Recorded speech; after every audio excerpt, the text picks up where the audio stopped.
The Callisto galaxy was drowning in smoke and fire. For decades, the Zephyrian Empire had methodically conquered dozens of star systems, their bio-armor technology proving nearly impenetrable against conventional weapons.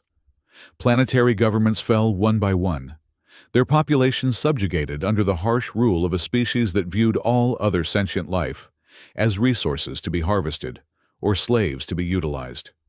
Admiral Elena Cruz stood on the command bridge of the UES Intrepid, flagship of the United Earth Fleet, UEF. Her stern gaze fixed on the tactical hologram displaying the Typhon star system. Her dark hair was pulled back in a tight regulation bun, revealing the faint scar that ran from her left temple to her jaw, a reminder of her first encounter with Zephyrian forces a decade ago.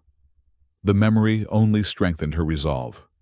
"Admiral, all ships report ready for jump," announced Lieutenant Marco Tanaka, the fleet's space intelligence officer. His slender frame belied the analytical mind that had earned him a reputation as one of Earth's foremost tactical experts. Half Japanese, half Brazilian, Marco represented the unified Earth that had emerged from centuries of conflict to face an even greater threat from beyond their solar system. Cruz nodded without taking her eyes off the hologram. "Status on the Typhon Defense Forces?" "Not good," Marco replied, his fingers dancing across the holographic interface. "The Allied fleet is being overwhelmed. Zephyrian bioships have established a perimeter around the main habitable planets. They've lost control of the system's outer defense grid."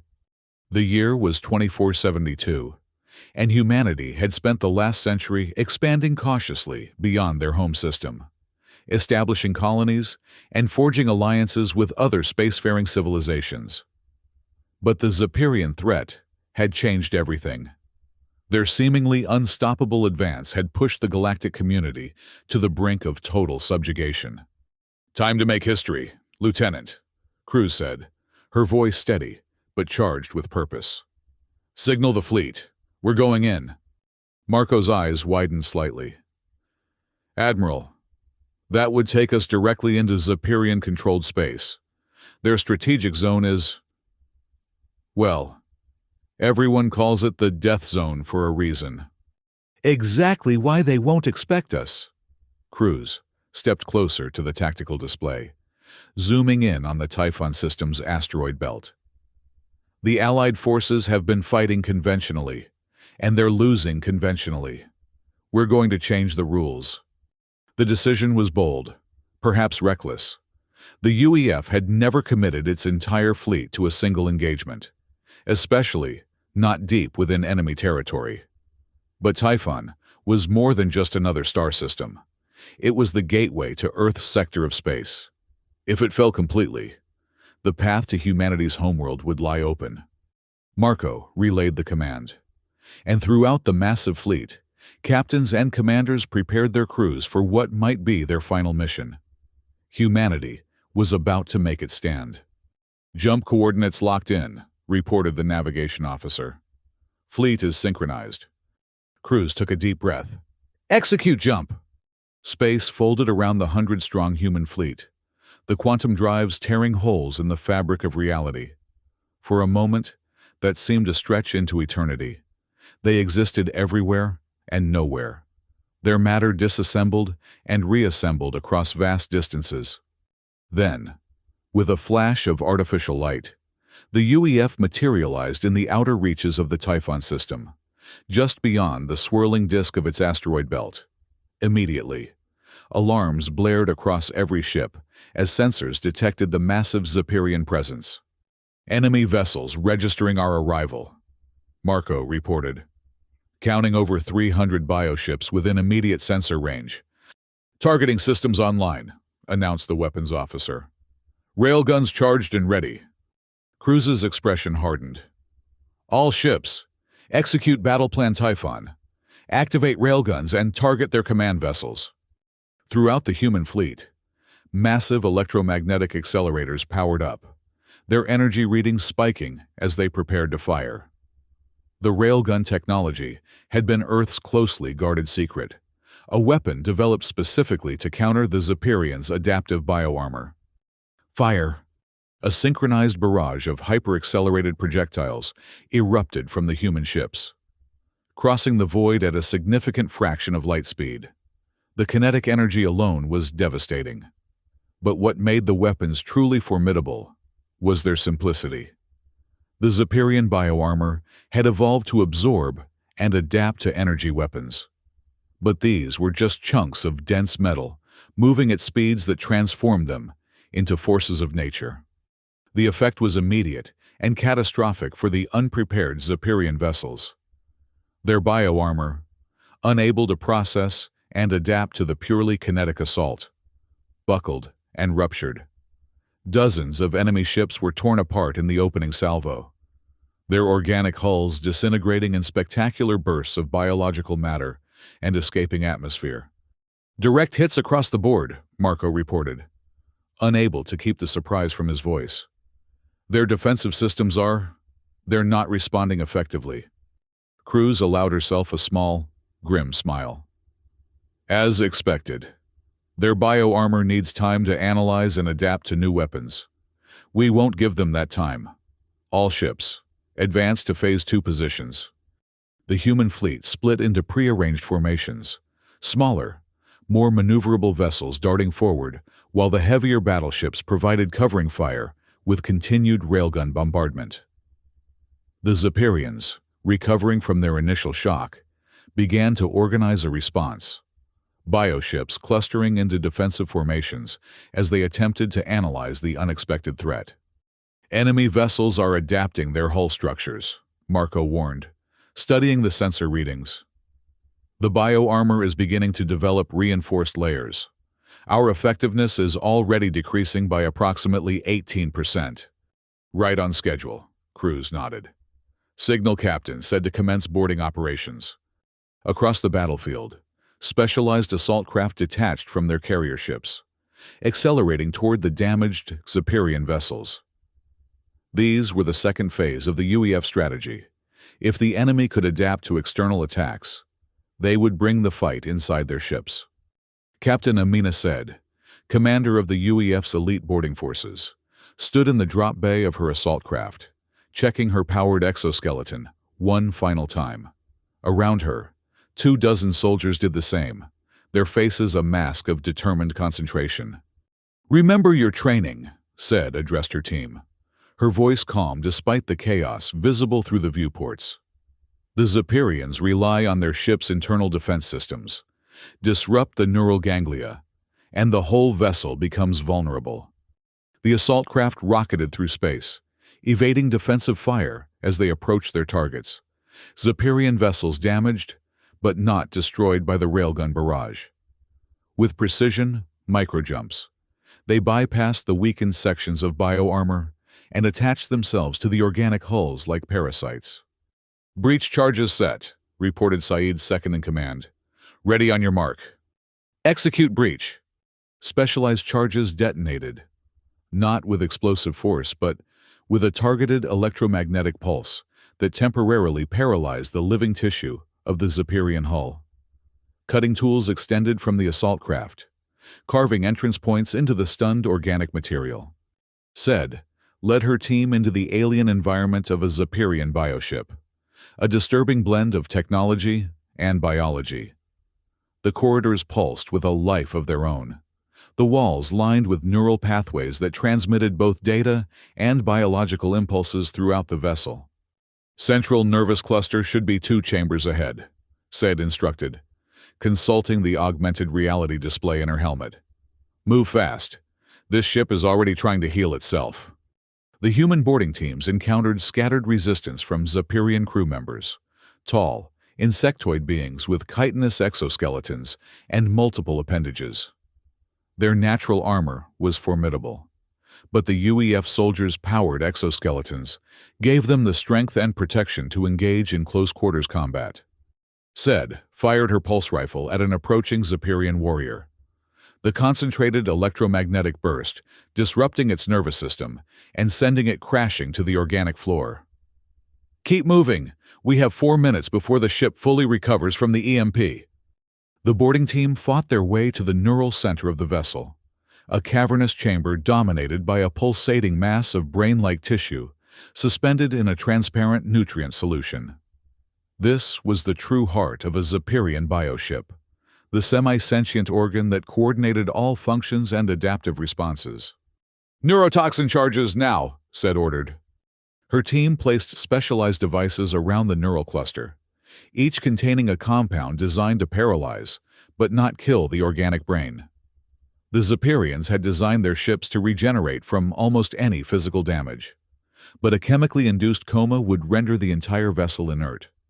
"Charges set, 30 seconds to dispersal," said, and her team retreated toward their entry point, fighting through renewed resistance as the ship's remaining crew desperately tried to protect their vessel's brain. The neural toxin released, spreading rapidly through the nutrient solution surrounding the brain tissue. Throughout the massive bioship, systems began to shut down as the controlling intelligence lost consciousness.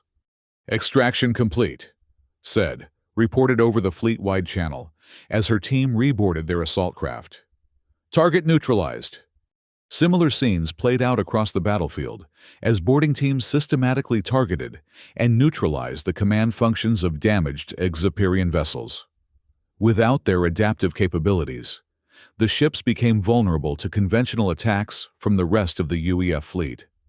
Back on the Intrepid, Admiral Cruz watched the tactical display with intense concentration. "Status report, Lieutenant Tanaka." Marco analyzed the incoming data streams from across the battlefield. 37 Zephyrian vessels neutralized or destroyed.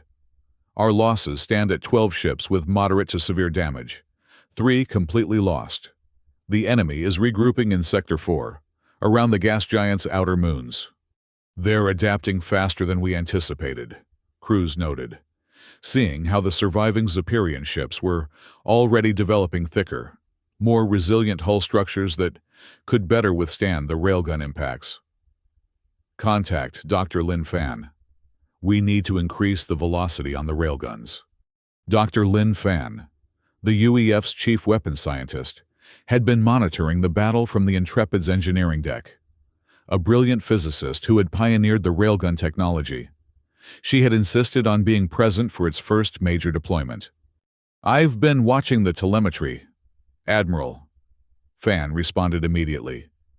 "The Zephyrian bioarmor is increasing density and developing shock-absorbing structures. We can boost the railgun velocity by another 20%, but it will increase the recharge time between salvos." "Do it," Cruz ordered. "We need to maintain our advantage while we can." As the human fleet adjusted its tactics, the Zephyrians were making their own adaptations. The surviving bioships began to coordinate their movements with greater precision, forming complex defensive patterns that minimized their exposure to the railgun fire. "Incoming transmission," announced the communications officer. "It's from the Allied forces in the inner system." A holographic projection materialized on the bridge, showing the battered face of Admiral Xal, the Moravian commander of the Allied fleet that had been defending Typhon before the UEF's arrival. "Admiral Cruz." Xal's translators converted his clicking speech into human language. "Your intervention was unexpected, but timely. The Zephyrians have recalled ships from the inner system to deal with your attack. This has given us a chance to regroup." "Can your forces still fight, Admiral Xal?" Cruz asked. The Moravians' compound eyes shifted in what might have been their equivalent of a nod. "We have 37 operational vessels. Not enough to break the blockade alone, but with your fleet." "Stand by for coordination data," Cruz replied. "We're going to need every ship if we're going to liberate this system." As the battle progressed, the human fleet continued to employ their wolfpack tactics, small groups of ships focusing their fire on individual targets before quickly repositioning to avoid counterattacks. It was a strategy born from Earth's naval warfare history, adapted for the three-dimensional battlefield of space. Lieutenant Marco Tanaka monitored the effectiveness of each engagement, collecting data on how quickly the Zephyrian bioarmor adapted to different velocities and impact patterns. This information was crucial. Each shot provided valuable intelligence, but also helped the enemy develop countermeasures. "Admiral," Marco called out, his voice tense. "Long-range sensors are detecting a massive quantum disturbance at the system's edge. Multiple signatures. It's a Zephyrian reinforcement fleet." Cruz examined the new data with a frown. "Composition? At least 200 vessels, including—" Marco paused, double-checking his readings. "Including a Typhoon-class command carrier. That's Grand Admiral Vraxis's flagship." A murmur ran through the bridge crew. Vraxis was a name known and feared throughout the galaxy. The Zephyrian Empire's most successful military commander, whose Biostorm fleet had conquered more worlds than any other Zephyrian force. "So they're taking us seriously," Cruz said, her voice steady despite the gravity of this development. "Good. That's exactly what we wanted." Marco looked at her with surprise. "Admiral?" "The Zephyrians have been fighting this war on their terms from the beginning," Cruz explained, addressing the entire bridge crew now. "They choose when and where to engage, using their superior numbers to overwhelm isolated defense forces before moving on. Today, we change that dynamic. Today, they respond to us." She turned back to the tactical display, examining the approaching Zephyrian reinforcements. "Contact Admiral Kazal. It's time to implement the Typhon formation." The plan that followed was audacious. Rather than retreat in the face of overwhelming numbers, the combined human and allied fleets began a strategic withdrawal toward the system's dense asteroid field, a region known as the Perseus Cluster. To the Zephyrians, it appeared that their reinforcements had turned the tide, forcing the attackers to flee. Grand Admiral Vraxis, observing from his massive bioship, fell into the trap that pride and overconfidence laid for him. His vessel was an evolutionary marvel, nearly twice the size of standard Zephyrian ships, with a bioarmor that had incorporated defensive adaptations from 100 battles. "The humans retreat," Vraxis announced to his command staff, his mandibles clicking in satisfaction. Their primitive kinetic weapons showed initial success. But as always, our superior biology prevails. All vessels, pursue and eliminate. Leave none alive to report their failure. The Biostorm fleet surged forward in pursuit, following the seemingly disorganized retreat of the human and allied ships into the asteroid field. The massive rocks and ice bodies provided cover for the smaller vessels, forcing the Zephyrians to divide their forces to navigate the treacherous terrain. What Vraxis failed to realize was that the asteroids had been prepared in advance. For weeks, covert UEF operations had seeded specific rocks with nuclear kinetic hybrid charges, weapons that combined the destructive power of nuclear detonations with the targeted kinetic force that the Zephyrian bioarmor struggled to counter. As the Biostorm fleet penetrated deeper into the asteroid field, Admiral Cruz gave the order that would change the course of the war. "Execute Typhon formation." Throughout the asteroid field, human and allied ships simultaneously activated their engines at maximum thrust, clearing designated safety zones. At the same moment, the hidden charges detonated in a precisely choreographed sequence. The effect was apocalyptic. Nuclear blasts superheated the asteroids, turning them into expanding clouds of superheated rock and metal. The kinetic component accelerated these fragments to tremendous velocities, creating a deadly shrapnel field that engulfed the Zephyrian formation from multiple directions simultaneously. Even the advanced bioarmor of Vraxis's fleet could not adapt quickly enough to this overwhelming assault. Bioships were perforated by thousands of hypervelocity projectiles, their regenerative capabilities overwhelmed by the sheer volume and speed of impacts. The carefully planned detonation sequence created a ripple effect, each blast pushing debris into the path of subsequent explosions, amplifying the destructive force. On the bridge of the Intrepid, Cruz and her officers watched in grim satisfaction as the sensor displays registered the catastrophic damage being inflicted on the enemy fleet. 80% of enemy vessels showing critical damage, Marco reported. His voice calm, but eyes wide at the scale of destruction. Their formation has completely broken down. The Zephyrian response was one of unprecedented panic. For a species that had known only victory for generations, the sudden, devastating reversal shattered their morale. Ships that survived the initial onslaught attempted to retreat, but the coordinated movements of the human and allied forces cut off their escape routes. Grand Admiral Vraxis's command carrier, protected by its superior armor and multiple layers of escort vessels, survived the trap, though not without significant damage. The Zephyrian commander, for the first time in his long career, faced not just defeat, but annihilation. "All remaining vessels, converge on my position," Vraxis ordered, his usual confident tone replaced by urgent desperation. "Form defensive sphere. Prepare for quantum jump." But the human fleet had anticipated this reaction. Special jamming vessels activated powerful field generators that disrupted the delicate calculations necessary for safe quantum jumps, effectively trapping the Zephyrians in normal space. "They're attempting to regroup around Vraxis's command carrier," Marco informed crews. "Approximately 60 vessels still combat capable, but all showing significant damage." Crews nodded, her expression solemn despite the victory unfolding before her. "Signal all ships. Converge on the Zephyrian flagship. I want Vraxis captured, not killed." The battle that followed was less a contest than a systematic dismantling of the once feared Biostorm fleet.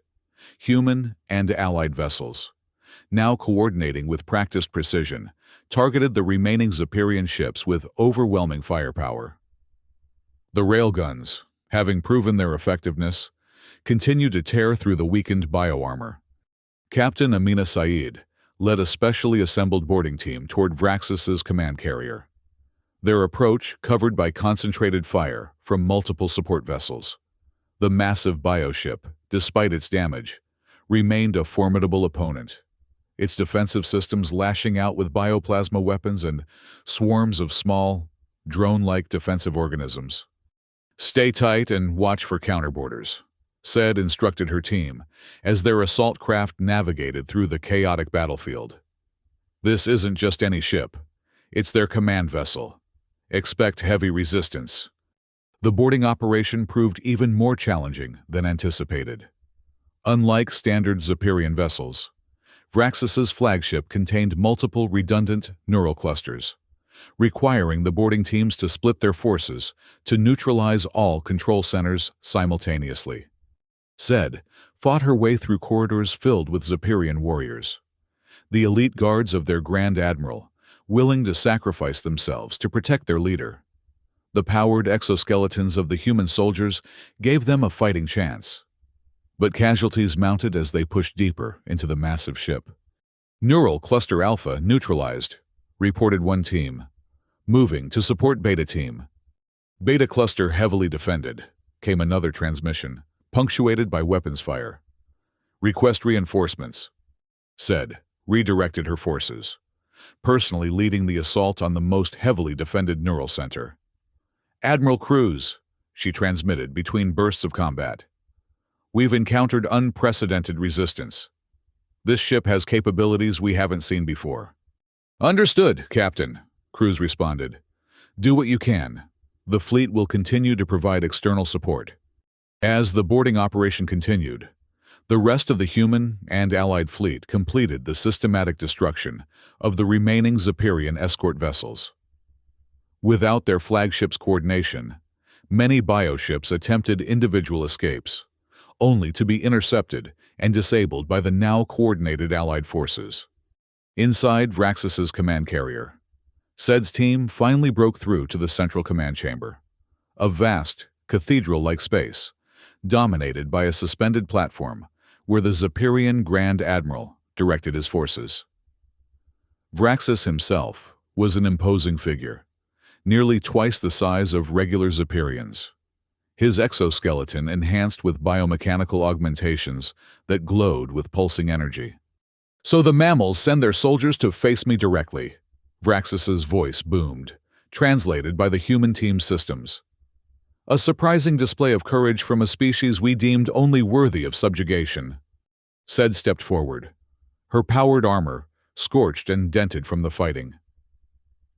Grand Admiral Vraxis, in the name of the United Earth Fleet and the Allied forces, I place you under arrest for war crimes against sentient species throughout the galaxy. The Zepyrian commander's compound eyes flashed with anger. You presume much, human. This defeat is but a momentary setback. The Empire will... His words were cut short as Saeed's team deployed specialized restraint fields, technologies developed specifically to contain Zepyrian biology. The Grand Admiral's powerful limbs locked in place as the fields disrupted his nervous system's ability to transmit commands to his muscles. Flagship secured, Sed reported to the fleet. Grand Admiral Vraxis is in custody. Throughout the Typhon system, the news spread rapidly. With their command structure decapitated and their supposedly invincible fleet destroyed, the remaining Zepyrian forces fell into disarray. Many surrendered without further resistance, while others attempted to flee, only to be captured by Allied vessels, now controlling the system's jump points. Admiral Cruz stood on the bridge of the Intrepid, watching as damage reports and casualty figures came in from across the fleet. The victory had been decisive, but not without cost. 15 UEF ships had been destroyed, with many more damaged. Hundreds of crew members had been lost, and the boarding teams had suffered significant casualties. Lieutenant Tanaka, Cruz addressed her intelligence officer, who was coordinating the processing of thousands of Zepyrian prisoners.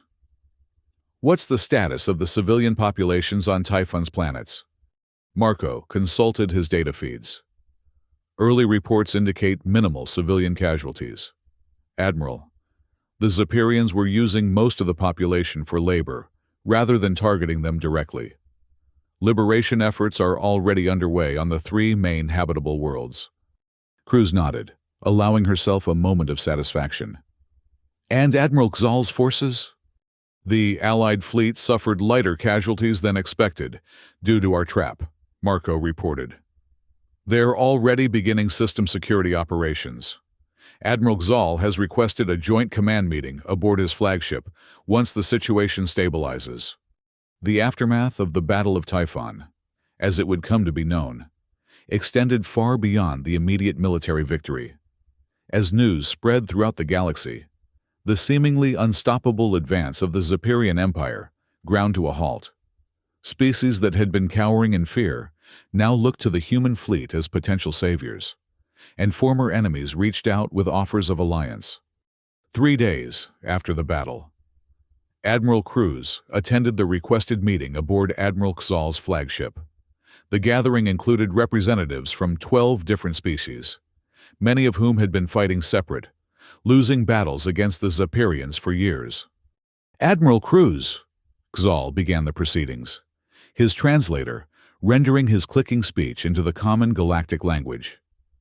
What your fleet accomplished at Typhon was considered impossible by every strategic analysis. You have changed the course of this war. Cruz inclined her head in acknowledgement.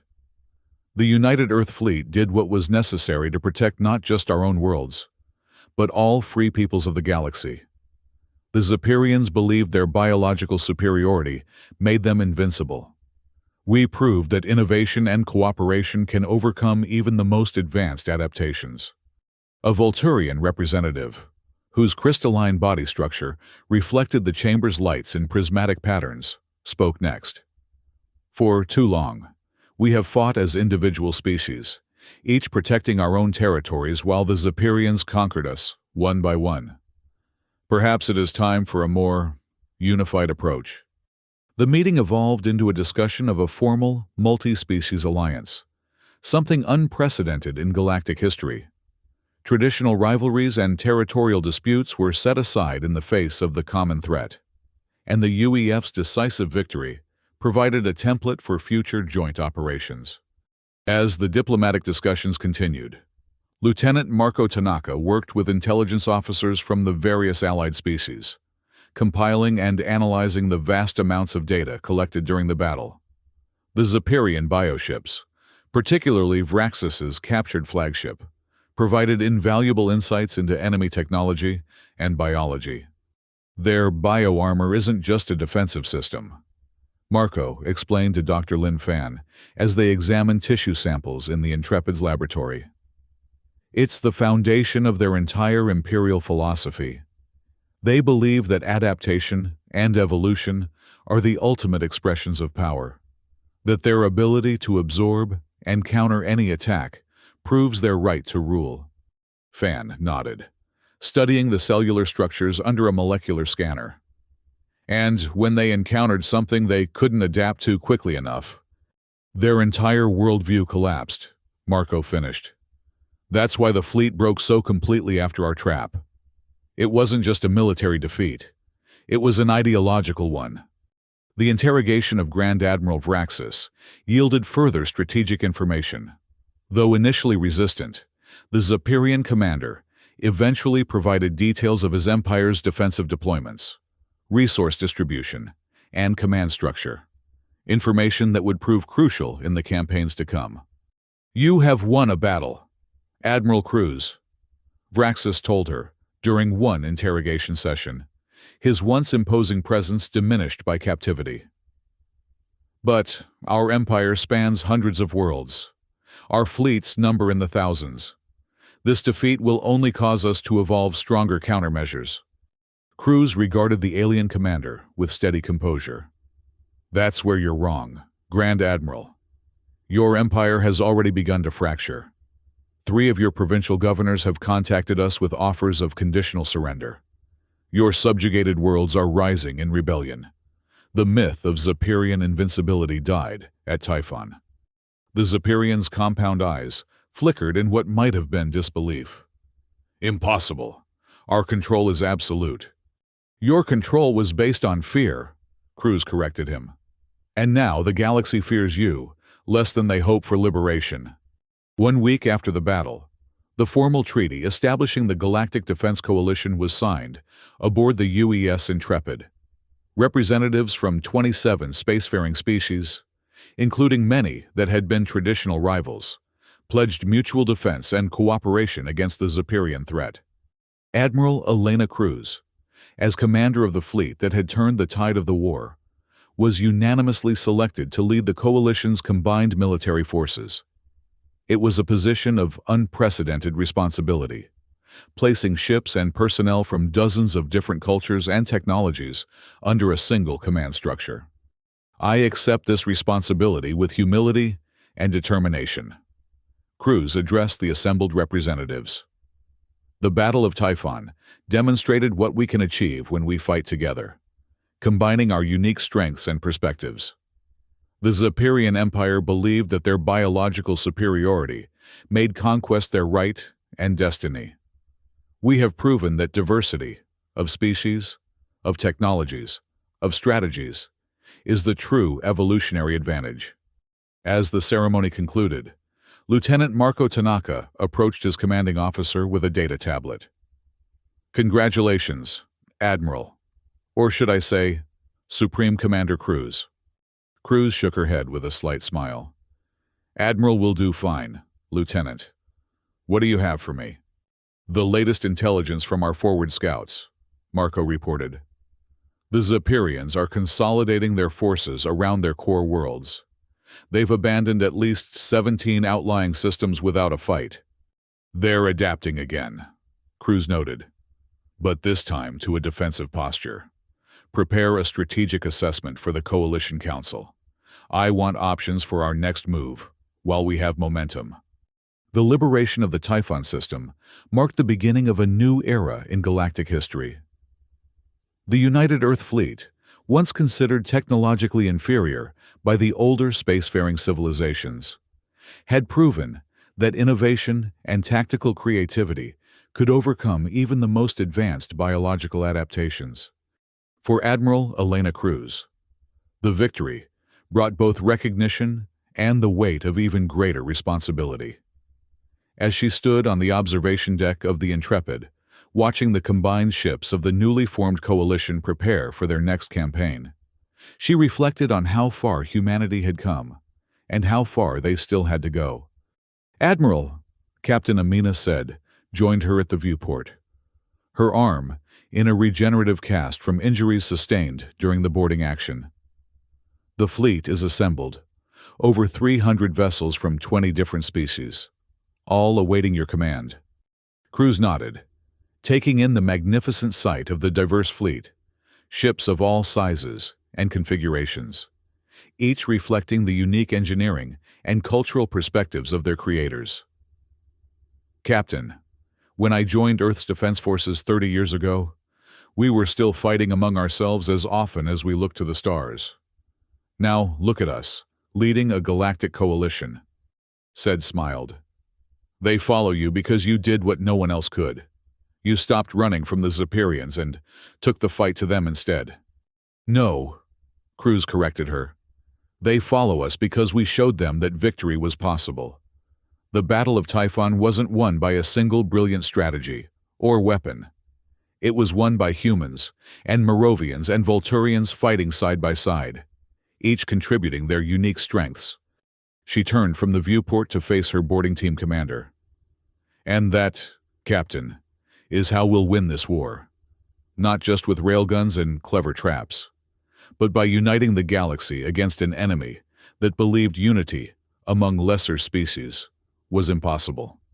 As the coalition fleet prepared to depart Typhon, carrying the hope of countless worlds with them, the message broadcast throughout the formation was simple but profound. All ships advance together. The war against the Zephyrian Empire would continue, with many battles yet to be fought. But after Typhon, the outcome was no longer in doubt. A new power had risen in the galaxy, not a single dominant species, but a coalition of diverse civilizations united by the recognition that their differences were not weaknesses to be overcome, but strengths to be celebrated and combined. And at the heart of this new coalition stood humanity, once dismissed as primitive newcomers to the galactic stage, now recognized as innovative leaders who had changed the rules of a war that had seemed unwinnable. Admiral Elena Cruz watched as the massive fleet entered quantum jump formation, preparing to carry the fight to the next Zephyrian stronghold. The path ahead would not be easy, but for the first time since the war began, it led toward victory. "All ships, commence jump sequence," she ordered. "Let's bring freedom to the galaxy." In perfect synchronization, the coalition fleet vanished into the quantum void, leaving behind a liberated star system and carrying with them the hope of countless worlds still under Zephyrian oppression. The tide had turned, and the enemy that had once seemed unstoppable now faced a force they could not adapt to, the united determination of a galaxy that would no longer live in fear. The human fleet had entered the war zone, and the enemy's destruction had been immediate. But the true victory was not in the ships destroyed or the system reclaimed. It was in the alliance forged in battle, an alliance that would reshape the galaxy for generations to come.